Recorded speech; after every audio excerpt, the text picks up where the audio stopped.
would you expect a Trevor Hoffman rookie card to look like? Without cheating, I mean. No looking up Hoffman master set on PSA, no Googling for Hoffman's rookie cards. Take a peek at Hoffman's stats if that will help. Go to Baseball Reference. So now, what would you expect a Trevor Hoffman rookie card to look like? Well, we can make some guesses, right? Put together a list of likely qualities. Seems reasonable. Given the available evidence, we might expect Hoffman's first cardboard to have been issued in 1993 or 1994, around the time of his major league debut with the Florida Marlins.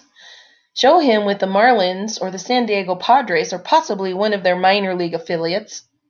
Feature a steely stare that helped Hoffman intimidate big league batters for 18 seasons. At least a hint of Hoffman's trademark goatee.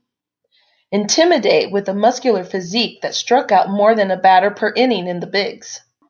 Maybe echo Hell's bells from a microchip embedded somewhere unknown on the card. All that seems reasonable in a way, if not altogether unlikely. Now that we know what we might expect from the Trevor Hoffman rookie card, let's look at Trevor Hoffman's actual rookie card. Something's not right here. Hoffman is clean shaven. Hoffman is lean. Hoffman is smiling. Oh gosh almighty, Hoffman is wearing his Cincinnati Reds uniform? What in the world is going on here? Well, you see. No field, no hit, but arm. Trevor Hoffman was once a sort of promising high school and college shortstop. The Reds selected him from the University of Arizona in the 11th round of the 1989 Major League Draft as a shortstop. By that point, Glenn Hoffman, Trevor's older brother, was wrapping up a so-so Major League career as an infielder. Think that pedigree helped Trevor get a look from the bigs? Maybe. But after parts of 2 seasons in the bottom ranks of the Reds' minor league system, Hoffman was doing just about nothing with that bat. .213, .311, .277 that summer with the Class A Charleston Wheelers. He also committed 25 errors at short. Ugh. But future Reds general manager Jim Bowden and others within the organization noticed that Hoffman had a cannon for a right arm and regularly gunning down runners at first when he didn't boot the ball. On the verge of dropping the youngster entirely, the Reds instead invited him to spring training in 1991, but as a project. They were going to transform him into a pitcher or he would be done with the Reds. Bowden told the whole story in a 2017 ESPN article, but the upshot is that Hoffman took to pitching, relief pitching, much better than he had taken to a professional batter's box or the shortstop hole. Somewhere in there, either when he was at a Reds camp in 1991 or maybe at the next camp, a Topps photographer caught up with the young fireballer and snapped the shot that would end up on this 1992 Bowman rookie card. Those were the early days of Bowman's renaissance, and the brand was just coming into its own and the place to go to for rookie cards. Even then, though, Topps was eager to use their old competitor's name to push out rookie cards of any and every remotely viable prospect before anyone else.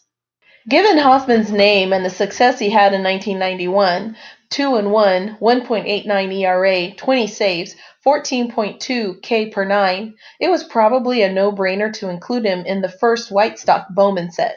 Thus, while Upper Deck managed to issue a minor league Hoffman card later that summer, 1992 Bowman was by far the first nationally distributed Major League Trevor Hoffman card. Of course, by the time Hoffman actually made his Major League debut, he was a Florida Marlin, courtesy of the expansion draft in November 1992. Bowden himself says that not protecting Hoffman in the draft is one of his biggest GM regrets, and it's hard to refute that notion.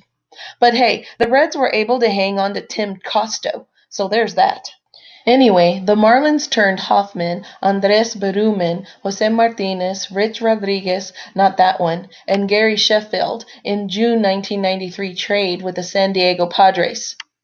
And that's pretty much where the unknown parts of the story end.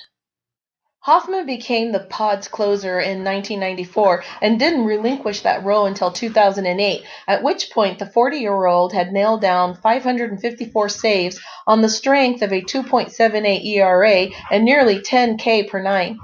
He caught on with the Milwaukee Brewers for the 2009-2010 season, but Hoffman's legacy as a shutdown closer and likely future Hall of Famer was already scratched in the wet cement of history by then. All we had to do was wait for it to dry. Fast forward 7 years or so, and the concrete is set firmly in place. Hoffman gained entrance into Cooperstown in the 2018 Baseball Writers Association of America election on his third try. Trevor Hoffman will rightly wear a San Diego Padres cap on his Hall of Fame plaque, but he'll always be a Cincinnati Red on his rookie card, believe it or not. Like our video? Then like our videos and subscribe to our channel. WaxPackGods.com